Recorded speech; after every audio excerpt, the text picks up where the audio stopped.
ഇതിനകത്ത് വരാമെന്ന് ഞാൻ പറയട്ടെ, അത് ആമുഖമായി പറയട്ടെ. ഇത് എൻ്റെ പത്രസമ്മേളനമല്ല. പിന്നെ എന്തെങ്കിലും ഇതുമായിട്ട് കണക്ട് ചെയ്തുകൊണ്ട് ചോദിക്കുക പറയാം. അതോടൊപ്പം ഒരു കാര്യം കൂടി ഞാൻ കൂട്ടിച്ചേർത്ത് പറയാം. കഴിഞ്ഞ ദിവസവും ഇന്ന് സിബിൻ്റെ പത്രസമ്മേളനമാണ്. അഖില നീ അതിൽ പോകരുത് എന്ന് എൻ്റെ ചില അടുത്ത സുഹൃത്തുക്കൾ ഉപദേശിച്ചു. അപ്പോൾ അവൻ എന്നോട് പറഞ്ഞത്, സിബിൻ പറയുന്നതൊക്കെ നിനക്ക് വിശ്വസിക്കാമോ? അവൻ പറയുന്നത് കള്ളത്തരമല്ലേ? ഞാൻ പറഞ്ഞത് ഒറ്റ കാര്യമേ പറഞ്ഞുള്ളൂ. ഒരു തെളിവും അവരെനിക്ക് തന്നില്ലെങ്കിലും അവൻ പറയുന്നത് 100% സത്യമാണെന്ന് മനസ്സിലാക്കിയിട്ട് തന്നെയാണ് ഞാൻ പ്രതികരിച്ചത്. അതിന് പറയാനുള്ള കാരണം, സിബിനെ പോലൊരാളെ സംബന്ധിച്ച്, ഏഷ്യാനെറ്റിൽ വർക്ക് ചെയ്തുകൊണ്ടിരുന്ന ഒരാളെ സംബന്ധിച്ച് അവിടുന്ന് പുറത്തിറങ്ങി ആ ചാനലിനെതിരെ പറയേണ്ട യാതൊരു കാര്യങ്ങളുമില്ല. അവന്റെ ഉള്ളിൽ എത്രത്തോളം വേദന ഉണ്ടായിട്ടുണ്ട് എന്നുള്ളതിന്റെ ഒരു വലിയ തെളിവാണ് ചെന്നൈ പോലൊരു സ്ഥലത്ത് പോയിട്ട് ആദ്യം പോലീസ് സ്റ്റേഷനിൽ പോയിട്ട് പരാതി കൊടുത്തപ്പോൾ സ്വീകരിക്കാതിരിക്കുകയും വീണ്ടും അതിനെതിരെ പോരാടാൻ ഇദ്ദേഹത്തിന്റെ കൂടെ സഹായത്തോടു കൂടി കോടതി വഴി DGP പോയിക്കൊണ്ട് നിങ്ങൾ എത്ര പേര് പോകും? അപ്പൊ നമുക്ക് എല്ലാവർക്കും ഇത്ര വലിയ കോർപ്പറേറ്റുകളിൽ നിന്നൊക്കെ പ്രശ്നങ്ങൾ നേരിടേണ്ടി വന്നു കഴിഞ്ഞാൽ നമ്മൾ എന്തെങ്കിലുമൊക്കെ പറയും, ഒരു ഫേസ്ബുക്ക് പോസ്റ്റോ മറ്റു കാര്യങ്ങളൊക്കെ പറഞ്ഞിട്ട് നമ്മൾ അതിനെ ഒന്ന് സ്റ്റോപ്പ് ചെയ്യും. പക്ഷേ ഒരു ചെറുപ്പക്കാരൻ അതിനെതിരെ പോരാടാൻ തീരുമാനിക്കുന്നു. എന്താണ് ലാഭം? അപ്പൊ ഒരു ലാഭവും പ്രതീക്ഷിക്കാതെ ജീവിതത്തിൽ വലിയ നഷ്ടങ്ങൾ, ഇപ്പൊ വർക്ക് ചെയ്തുകൊണ്ടിരുന്ന സിനിമയിൽ നിന്ന് അവന്റെ പേര് മാറ്റി, റിലീസ് ആവാൻ പോകുന്ന സിനിമയിൽ നിന്ന് പേര് മാറ്റി, മറ്റു പല രീതിയിലുള്ള പ്രശ്നങ്ങൾ, ത്രെട്ടുകൾ, ഭീഷണികളൊക്കെ വരുന്ന സമയത്തും അവൻ അങ്ങനെ ഇറങ്ങി തിരിച്ചിട്ടുണ്ടെന്നുണ്ടെങ്കിൽ അവന്റെ ഉള്ളിൽ എവിടെയോ വേദനിക്കപ്പെട്ടിട്ടുള്ള ഒരു മനുഷ്യനുണ്ടായി. ആ വേദനിക്കപ്പെട്ട മനുഷ്യന്റെ ഒപ്പമാണ് ഞാൻ. അന്ന് സമയത്തും ഈ മരുന്ന് ഞാൻ മെഡിക്കൽ കമ്പനിയിൽ വർക്ക് ചെയ്തതാണ്, സൈക്കാട്രിക് ഡിവിഷനുള്ള കമ്പനിയിൽ വർക്ക് ചെയ്തതാണ്, റിസർച്ച് കമ്പനികളിൽ വർക്ക് ചെയ്തിട്ടുള്ളതാണ്. എനിക്കറിയാം ഒരു ഫാർമ കമ്പനികൾ ഏതെല്ലാം രീതിയിൽ ഇത്തരം റിസർച്ചുകൾക്ക് വേണ്ടിയിട്ട് ആൾക്കാരെ ഉപയോഗിക്കുമെന്നുള്ള കാര്യം. അപ്പൊ ഇതും കൂടെ പറഞ്ഞിട്ടാണ് ഞാനും ഈ വിഷയത്തിൽ വന്നത്. ഇനി നിങ്ങൾക്ക് എന്തെങ്കിലും ചോദിക്കാണ്ട് നേരത്തെ ഇദ്ദേഹം ചോദിച്ചപ്പോൾ ഞാൻ പറഞ്ഞു ഞാൻ മറുപടി പറയാമെന്ന് പറഞ്ഞു. അതായത് ഈ ഷോയിൽ ഇവർക്ക് തീരുമാനിക്കാം ആരെ ജയിപ്പിക്കണം എന്നുള്ള കാര്യം. ഒരല്പം കഴിവർക്ക് ഉണ്ടായിരുന്നാൽ മതി. അപ്പൊ ഉദാഹരണത്തിന് കഴിഞ്ഞ സീസൺ എടുക്കാം. തുടക്കത്തിൽ ഈ കഴിഞ്ഞ സീസണിൽ മുന്നിൽ വരാൻ നിന്നത് മത്സരാർത്ഥി ഞാൻ ആയിരുന്നില്ല. ഞാൻ ഭയങ്കര നെഗറ്റീവിലായിരുന്നു. വിഷ്ണു ആയിരുന്നു മുന്നിൽ വരാൻ നിന്നിരുന്നത്. അതുകൊണ്ട് തന്നെ ഒരു എപ്പിസോഡിൽ നിന്ന് വിഷ്ണുവിനെ പരമാവധി ഒഴിവാക്കുകയും വിഷ്ണുവിന്റെ ആദ്യത്തെ ക്യാപ്റ്റൻസി ടാസ്ക് നിങ്ങൾ എടുത്ത് നോക്കുക, അത് പസിൽ ടാസ്ക് ആണ്. പസിലുകൾ അറേഞ്ച് ചെയ്യുന്നത് വിഷ്ണു അല്ല, അവർ അറേഞ്ച് ചെയ്ത് കൊടുക്കുന്ന പസിലാണ് വിഷ്ണുവിന്റെ മുന്നിലേക്ക് എത്തുന്നത്, അല്ലെങ്കിൽ ഒരു മത്സരാർത്ഥിയുടെ മുന്നിലേക്ക് എത്തുന്നത്. ഈ മത്സരത്തിൽ ഈ മത്സരാർത്ഥി വിജയിക്കണോ വേണ്ടയോ എന്ന് മുൻകൂറായിട്ട് തീരുമാനിച്ചുകൊണ്ട് ഒരു ടാസ്ക് അവർക്ക് പ്രിപ്പയർ ചെയ്യാൻ പറ്റും. നമുക്കത് ജയിക്കാൻ പറ്റില്ല. അന്ന് വിഷ്ണുവിന്റെ ഈ പസിൽ വിഷ്ണു എത്ര ശ്രമിച്ചിട്ടും വിഷ്ണുവിന് സെറ്റ് ചെയ്യാൻ പറ്റുന്നില്ലായിരുന്നു. ആ ടാസ്കിൽ ഷിജിച്ചേട്ടനാണ് ജയിച്ചത്. ആ ടാസ്കിൽ തന്നെ ഷിജിച്ചേട്ടന്റെ ഒപ്പം മത്സരിച്ച ഞാൻ ആരാണ് മറന്നുപോയി, ഒരാളോട് ഉണ്ടായിരുന്നു. അയാളുടെ പസിലും അപ്പുറത്തിന് 4 റെഡിയാക്കിയിട്ട് വിഷ്ണുവിന്റെ കുറെ സമയം ട്രൈ ചെയ്തപ്പോഴത്തേക്ക് ബിഗ് ബോസ് അനൗൺസ് ചെയ്തു, നിങ്ങൾ ലിവിംഗ് റൂമിലേക്ക് പോവുക. സമാനമാണ്. ഞാൻ ഇനി 2 കാര്യം കൂടെ പറയാം. കഴിഞ്ഞ സീസണിൽ അവർ ആഗ്രഹിച്ചിരുന്ന ഒരു മത്സരാർത്ഥി ഫിനാലിൽ എത്തണമെന്നും ആ മത്സരാർത്ഥി വിജയിക്കണമെന്നും അവർക്കൊരു വ്യക്തമായ പ്ലാൻ ഉണ്ടായിരുന്നു. ആ പ്ലാന്റെ അടിസ്ഥാനത്തിൽ പക്ഷേ 63ാമത്തെ ദിവസത്തെ എവിക്ഷനിൽ ആ പർട്ടിക്കുലർ മത്സരാർത്ഥി സെക്കൻഡ് ലാസ്റ്റ് നിൽക്കുകയാണ്, വോട്ടിംഗിൽ സെക്കൻഡ് ലാസ്റ്റ് ആണ്. ഒരു പക്ഷേ വന്നാൽ എവിക്ട് ആയി പോയേക്കാം. അപ്പൊ ആ മത്സരാർത്ഥി ഇവർക്ക് സർവൈവ് ചെയ്യണമെങ്കിൽ ആ മത്സരാർത്ഥിക്ക് ജയിക്കാൻ കഴിയുന്ന ടാസ്കുകൾ കൊടുക്കുകയും മുന്നിൽ നിൽക്കുന്ന ആൾക്കാരെ പിന്നിലേക്ക് കൊണ്ടുവരികയും വേണം. അവിടെയാണ് ടിക്കറ്റ് ഫിനാലെ ടാസ്കിലേക്ക് എത്തുമ്പോൾ അതിന് തൊട്ട് മുമ്പ് ലൈഫ് ഗ്രാഫ് എന്നൊരു ടാസ്ക് വന്നു. നമ്മുടെ ജീവിതത്തിലെ ഉയർച്ച താഴ്ചകളെ കുറിച്ച് പറയുക എന്ന് പറഞ്ഞൊരു ടാസ്ക്. ഇതേ മത്സരാർത്ഥിയാണ് ഹൗസിൽ പല പ്രാവശ്യം പറഞ്ഞുകൊണ്ട് നടന്നത്. എനിക്ക് ജീവിതകഥ പറഞ്ഞ സമയത്ത് പൂർണ്ണമായും പറയാൻ പറ്റിയില്ല, എനിക്ക് പറയാൻ പറ്റിയില്ല എന്ന് പറഞ്ഞ് നിരന്തരം പരാതി പറഞ്ഞുകൊണ്ട് നടക്കുകയും ലൈഫ് ഗ്രാഫ് എന്നൊരു ടാസ്ക് കഴിഞ്ഞ സീസണിലെ ഏറ്റവും ബോറിംഗ് ടാസ്കും എന്നാൽ പാൻ ഇന്ത്യയിൽ ഹിറ്റായ ടാസ്കുമാണ്. നമ്മളെ ഇതിന്റെ സനാ കഥയോടുകൂടി ഹിറ്റായ ടാസ്കുമാണ്. ഈ ടാസ്ക് ഒരിക്കലും ആരും, കാരണം നിങ്ങൾ ആലോചിച്ചു, നോർമലി പോയിരുന്നെങ്കിൽ ഇത് ഭയങ്കര ബോറ ടാസ്കാ. ഒരു ആഴ്ച മൊത്തം വന്നിരുന്ന മത്സരാർത്ഥികൾ കഥ പറയുക. ഇപ്പൊ ഞാനൊക്കെ വന്ന് പറഞ്ഞ കഥ ഈ പ്രോപ്പർ എപ്പിസോഡിലും അല്ല ടെലികാസ്റ്റ് ചെയ്തത്, പ്ലസിലാണ് ടെലികാസ്റ്റ് ചെയ്തത്. പക്ഷെ ഒരു മത്സരാർത്ഥിക്ക് പുറത്ത് സപ്പോർട്ട് കിട്ടാൻ അവർ ആ ഹൗസിനുള്ളിൽ ഉന്നയിച്ചുകൊണ്ടിരുന്ന ആക്ഷേപം, അതായത് അവരുടെ പരാതികൾക്ക് വേണ്ടിയിട്ട് ഒരു ടാസ്ക് പ്ലാൻ ചെയ്യുന്നു. അത് കഴിഞ്ഞ് ടിക്കറ്റ് ഫിനാലെ വരുന്നു. ഇപ്പൊ എനിക്കെന്ന് പറയുന്നത് ഭയങ്കര ശാരീരികമായിട്ട് ബുദ്ധിമുട്ടുള്ള സമയമായിരുന്നു. ഒരിക്കലും എനിക്ക് ടിക്കറ്റ് ഫിനാലെ ഇവർ തന്ന ടാസ്ക് ജയിക്കാൻ പറ്റില്ല. ഷിജിച്ചേട്ടൻ നടുവേദന പിടിച്ച് കിടക്കുന്ന ആളെ ജയിക്കാൻ പറ്റില്ല. വിഷ്ണുവും മിഥുനും ഞങ്ങളുടെ സ്വഭാവം അനുസരിച്ച് ഈ രാവിലെ തൊട്ട് വൈകുന്നേരം വരെ 15-16 മണിക്കൂർ കുത്തിയിരിക്കുന്ന ടാസ്ക് ജയിക്കില്ല. പക്ഷെ 15-16 മണിക്കൂർ കുത്തിയിരുന്നാൽ ആര് വിജയിക്കുമെന്ന് അവർക്കൊരു പ്ലാൻ ഉണ്ടായിരുന്നു. ആ പ്ലാനിനെ അപ്രതീക്ഷിതമായിട്ട് മറികടന്ന ഒരാളായിരുന്നു നാദ്ര. 2 ടാസ്കിൽ നാദ്ര വിജയിച്ചു. 3ാമത്തെ ടാസ്ക്, അതാണ് ഞാൻ പറയുന്നത്, സ്വിമ്മിംഗ് പൂളിൽ ഒരു കോയിൻ ഇടുന്ന ടാസ്ക് ആണ്. ഞങ്ങളുടെ ഹൗസിൽ വെള്ളത്തെ ഏറ്റവും കൂടുതൽ ഭയപ്പെട്ടിരുന്ന ആൾ നാദ്രയാണ്. ഞാൻ പറഞ്ഞാൽ നിങ്ങൾക്ക് കൃത്യമായിട്ട് നിങ്ങൾക്ക് ആലോചിച്ച് മനസ്സിലാക്കാൻ പറ്റും. അപ്പോൾ രാജ്യത്തെ അപ്രതീക്ഷിതമായിട്ട് നാദ്ര ഫസ്റ്റ് ടാസ്കിൽ സെറീന ജയിക്കുന്നു, സെക്കൻഡ് ടാസ്കിൽ നാദ്ര ജയിക്കുന്നു. ആദ്യത്തെ ടാസ്കിൽ 10 പോയിന്റും 2ാമത്തെ ടാസ്കിൽ രണ്ടാമത്തെ നാദ്രയ്ക്ക് 19 പോയിന്റ്, 16 പോയിന്റ് ശോഭയ്ക്ക്, 19 പോയിന്റ് നമ്മുടെ നാദ്രയ്ക്ക്. അടുത്ത 3ാമത്തെ ടാസ്ക് എന്ന് പറയുന്നത് നാദ്ര ഏറ്റവും പിന്നിലേക്ക് പോകണമെങ്കിൽ നാദ്രയ്ക്ക് ഒരിക്കലും വിജയിക്കാൻ പറ്റാത്തൊരു ടാസ്ക് കൊടുക്കണം. കൊടുത്തത് സ്വിമ്മിംഗ് പൂളിൽ മുങ്ങി തപ്പി കോയിൻ എടുക്കുന്ന ടാസ്കാ. വെള്ളത്തിൽ ഇറങ്ങിയാൽ ഭയന്ന് വിറച്ച് നിലവിളിക്കുന്ന ഒരാളാണ് നാദ്ര. അപ്രതീക്ഷിതമായിട്ട് നാദ്ര സ്വിമ്മിംഗ് പൂളിൽ ഇറങ്ങിയ സമയത്ത് നാദ്രയുടെ ഒരു ഭയങ്കര, നാദ്ര കണ്ട് മുങ്ങിച്ചാവാൻ പോയിട്ടുള്ളൂ, നാദ്രയ്ക്ക് ഭയങ്കര ഭയം ഉണ്ടാവുകയും വെള്ളം കണ്ട പേടിയുള്ള ലോകമുള്ള ഒരാൾ കൂടിയാണെന്ന് പറഞ്ഞിട്ടുണ്ട്. അങ്ങനെ നാദറയെ ഏറ്റവും പിന്നിലേക്ക് കൊണ്ടുപോവുകയും ഇവരാഗ്രഹിക്കുന്ന ഒരു മത്സരാർത്ഥിയെ അതുവഴി മുന്നിലേക്ക് കൊണ്ടുവരികയും ചെയ്യണം. അതുപോലെ തൊട്ടടുത്ത് വന്ന പസിൽ ടാസ്കുകൾ.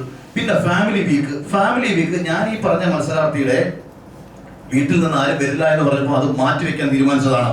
അതുകൊണ്ട് ഇവർക്ക് പ്ലാൻ ചെയ്യും. ഇപ്പൊ ഫാമിലി വീക്കിൽ ഒരാളെയൊക്കെ അകത്തേക്ക് കടത്തി വിടുമ്പോൾ ഡ്രാമ ക്രിയേറ്റ് ചെയ്യാം, അതായത് ഒരു ക്രിയേറ്റീവ് കോൺട്രിബ്യൂഷൻ കൊടുക്കാം. ഉദാഹരണം, ഷിജി ചേട്ടന്റെ കണ്ണ് കെട്ടിവെക്കുന്നു, മകൾ അടുത്ത് വന്ന് നിൽക്കുമ്പോൾ അവിടെ ഒരു വൈകാരികമായിട്ടുള്ള അന്തരീക്ഷം ഉണ്ടാവും.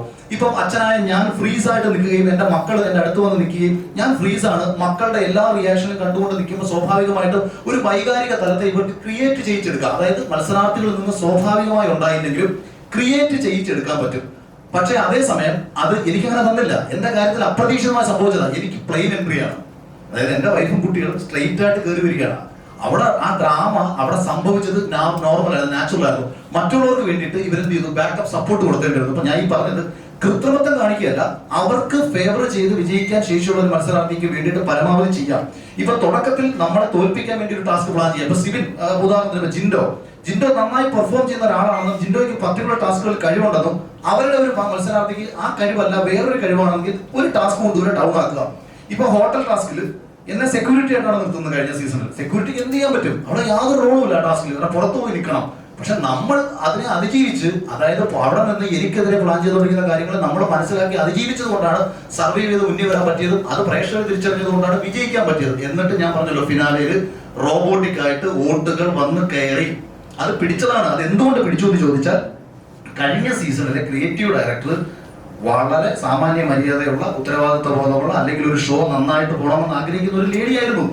അവരും ഇപ്പോ ഞങ്ങൾ ഈ ആരോപണം ഉന്നയിച്ച ആൾക്കാരും തമ്മിൽ വലിയ അടിയാണ് കഴിഞ്ഞ സീസണിൽ നടന്നത്. അവരുടെ ഒരൊറ്റ കടുംപിടുത്തമായിരുന്നു ഈ ഷോ നന്നായി തന്നെ വരണം, അതായത് പ്രേക്ഷകർ ആഗ്രഹിക്കുന്ന ഒരു മത്സരാർത്ഥി ജയിച്ചു വരണം. അതിനാണ് ചില ആൾക്കാർ പറഞ്ഞത് എനിക്ക് ഫേവറിസം കിട്ടുന്നൊക്കെ ചിലർ പറഞ്ഞു. എനിക്കൊരു ഫേവറിസം കിട്ടിയിട്ടില്ല. നല്ലൊരു മത്സരാർത്ഥി എന്ന നിലയിൽ പ്രേക്ഷകർ ഇഷ്ടപ്പെടുന്ന ഒരു മത്സരാർത്ഥി ജയിച്ചു വരട്ടെ എന്ന രീതിയിൽ അവരുടെ കടുംപിടുത്തം പിടിച്ചിട്ടുണ്ടായിരുന്നു. അങ്ങനെ ദിസ് ഈസ് ടോട്ടലി അൺഫെയർ എന്ന് പറഞ്ഞിട്ട് ഞങ്ങൾ ഈ പറഞ്ഞ ആൾക്കാർ മെസ്സേജ് കൊടുത്തു. എന്റെ പാക്കപ്പ് പാർട്ടി, ഞാൻ വിജയിച്ച പാർട്ടിക്ക് പങ്കെടുത്തിട്ടില്ല. ഞാൻ വിജയിച്ച ദിവസം ഏഷ്യാനെറ്റിന്റെ ഒരാൾ പോലും അന്നേ ദിവസത്തെ പാക്കപ്പ്, അന്ന് രാത്രിയിലെ പാക്കപ്പ് പാർട്ടിയിൽ പങ്കെടുക്കാതെ പോയതാണ്. കാരണം അവരാഗ്രഹിച്ചതും അവർ ചിന്തിച്ചത് ഇയാളെ അല്ല. കാര്യം മുൻകൂറായിട്ട് ഷോയിൽ കയറുന്നതിന് മുൻപേ വാക്ക് കൊടുത്ത് ഒന്നുകിൽ ഷെയർ വാങ്ങിയിട്ടോ അല്ലെങ്കിൽ മറ്റെന്തെങ്കിലും രീതിയിൽ ഭാവിയിൽ പ്രയോജനം കൊടുത്താന്ന് പറഞ്ഞിട്ടോ ആ പ്ലാനുകൾ പൊളിഞ്ഞു. അതിന്റെ ദേഷ്യം ഇവർക്കുണ്ടായിരുന്നു. താങ്കൾ ഇത് പറയാൻ എന്തുകൊണ്ട് 1 വർഷം സമയമെടുത്തു? അല്ല, ഇനി ഞാൻ വിജയിച്ചാണല്ലേ, ഞാൻ ജയിച്ചതിന് ശേഷം ഞാൻ എന്നിട്ട് ഞാൻ പറയാം, ഞാൻ ഏഷ്യാനെറ്റിന്റെ ഫസ്റ്റ് ഒരു പ്രൊമോ ഷൂട്ടിനാണ് പോകുന്നത്, ഒരു സീരിയലിന്റെ പ്രൊമോ ഷൂട്ട്. അപ്പോഴും എന്നെ വിളിച്ചിട്ട് പ്രവീൺ, അതായത് നമ്മുടെ ഇവനോട് സിബിനോട് പറഞ്ഞ ഇദ്ദേഹം ഈ പ്രവീൺ എന്ന് പറയുന്ന ഏഷ്യാനെറ്റ് PR ആയിട്ട് പുള്ളി എന്നെ വിളിച്ചിട്ട് പറഞ്ഞു, അഖിലെ പൈസ ഒന്നും ചോദിക്കരുത്, അഖിലിന് നമ്മൾ ഉണ്ടാക്കി തന്നിട്ടുള്ള ഒരു വലിയൊരു മൈലേജ് ഉണ്ട്. ഞാൻ പറഞ്ഞു, ഞാൻ ചിരിച്ചു. അപ്പൊ പുള്ളി ചോദിച്ചു, എന്തിനാ ചിരിച്ചത്? ഞാൻ പറഞ്ഞല്ല, തോൽപ്പിക്കാൻ പരമാവധി നോക്കിയിട്ട് പിന്നെ ജയിപ്പിച്ചത് പറയരുത് എന്ന് ഞാൻ പറഞ്ഞു. ഇതൊക്കെ എനിക്കറിയാം, ഞാൻ അറിയാത്തൊരു പൊട്ടനാണ് നിങ്ങൾ വിചാരിക്കരുത്. പൈസ തന്നെങ്കിൽ ഞാൻ അത് ചെയ്യും. അപ്പൊ പൈസ തരരുത്. അപ്പൊ ഇതായിരുന്നു തുടക്കത്തിൽ ഇറങ്ങിയതിനു ശേഷം ഉണ്ടായിരുന്നു. പക്ഷെ എനിക്ക് അത് പറയേണ്ട കാര്യമില്ല, ഇപ്പോഴും ഇത് പറയേണ്ട കാര്യം എനിക്കില്ല. കാര്യം എന്ന് വെച്ചാൽ ഒരാളുടെ ഒരു പ്രശ്നം എന്റെ മുന്നിലേക്ക് എത്തിയപ്പോ എനിക്ക് നിശബ്ദത പാലിച്ചൂടെ? എനിക്ക് എന്താണ് നഷ്ടം? ഇപ്പൊ ഒരുപക്ഷെ സാബുവിന്റെ സ്ഥാനത്ത് ഞാൻ കയറി പോകേണ്ട ആളായിരിക്കാം. ഹോട്ടൽ ടാസ്കിൽ ഒരുപക്ഷെ എന്നെ അവർ വിളിച്ചേനെ.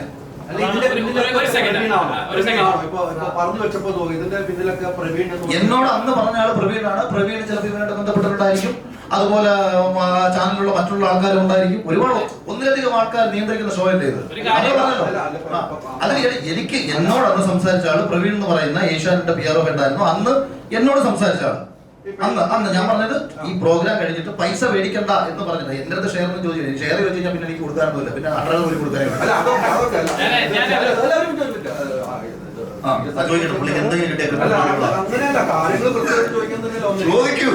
താങ്കൾ പറഞ്ഞ പ്രവീണിന്റെ കാര്യം ഈ താങ്കളുടെ മാത്രമാണല്ലോ. ഇതിന്റെ ഒക്കെ പിന്നിൽ പ്രവീൺ ഉണ്ടെന്നും പ്രവീണാണ് താങ്കൾ വിശ്വസിക്കുന്നുണ്ട്. ഈ സിബിന്റെ കേസിലൊക്കെ പ്രവീണാണ് താങ്കൾ വിശ്വസിക്കുന്നത്. അദ്ദേഹവും ഉണ്ടാവും. കാര്യം അദ്ദേഹം ഉത്തരവാദപ്പെട്ട പോസ്റ്റ് ഇരിക്കുന്നതാണ്. ഞാൻ പറഞ്ഞത്, എന്നോട് പേഴ്സണലി പറഞ്ഞത്, അന്നത്തെ വിഷയത്തിൽ സംസാരിച്ചത് ഇദ്ദേഹമായിരുന്നു. പൈസ മേടിക്കരുത്, കോൺട്രാക്ട് ഉണ്ട്, തിരിച്ച് സംസാരിക്കരുത് എന്ന് പറഞ്ഞ് ഇത്തരം ഭയപ്പെടുത്തലുകൾ ആദ്യത്തെ നടത്തിയ ആള് പ്രവീൺ എന്ന് പറഞ്ഞ അദ്ദേഹമാണ്.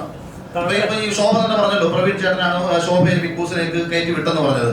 ഇപ്പൊ ജാൻമണി എനിക്കെതിരെ ഒരു വീഡിയോ ചെയ്ത് സംസാരിച്ച സമയത്ത് ജാൻമണി തന്നെ സിബിനോട് പറഞ്ഞു, ജാൻമണി ഹോട്ടൽ ടാസ്ക് കയറ്റി വിടാം, ഗസ്റ്റായിട്ട് കയറ്റി വിടാം, അഖിൽമാർക്കെതിരെ വീഡിയോ ചെയ്യും. ഈ മറ്റേ അപ്സരയുടെ ഹസ്ബൻഡ് ആൽബി, ഇവർ ഈ പെൺകുട്ടിയെ, അതാ ഞാൻ പറഞ്ഞത്, ഈ പാവം പിടിച്ചവനെ ചതിച്ചതായി വരും. അത് അഖിൽമാരുടെ ഹേറ്റേഴ്സ് മൊത്തം വോട്ട് ചെയ്ത് ചാത്തിക്കോളാൻ പറഞ്ഞു. ഇതെല്ലാം പ്ലാനാണ് ഇവർക്ക്. ഇങ്ങനെ, അതായത് മനഃപൂർവ്വം ചെയ്യുന്നതിനും പിടിക്കുന്നതിനും ഒക്കെ തന്നെ ഇവർക്ക് ഒരു പ്ലാൻ ഉണ്ടാവും. പിന്നെ ഇത് നമ്മളിപ്പോ ഇത് ഈ പറഞ്ഞതുകൊണ്ട് ലാഭത്തിനോ മറ്റൊന്നിനൊന്നും കേട്ടിട്ട് പറഞ്ഞതല്ല. നമ്മുടെ ഉള്ളിലൊരു നീതി ബോധം. ഇപ്പൊ നിങ്ങൾ ഇത്രയും പേര് ഇവിടെ വന്നു, അത് തന്നെ ഏറ്റവും വലിയൊരു കാര്യമായിട്ടാണ് ഞാൻ കാണുന്നത്. വേണമെന്നുണ്ടെങ്കിൽ ഇതിനെ തള്ളിക്കളയാം. പക്ഷെ നിങ്ങൾ ഇത്രയും പേര് സപ്പോർട്ട് ചെയ്യാൻ വന്നില്ലേ, അത്തരം നീതിബോധം എല്ലാവർക്കും ഉണ്ടാവണമെന്നാണ് ഞാൻ പറയുന്നത്. താങ്കൾ ആരോപിച്ച ആരോപണത്തിലും പ്രവീണാണോ?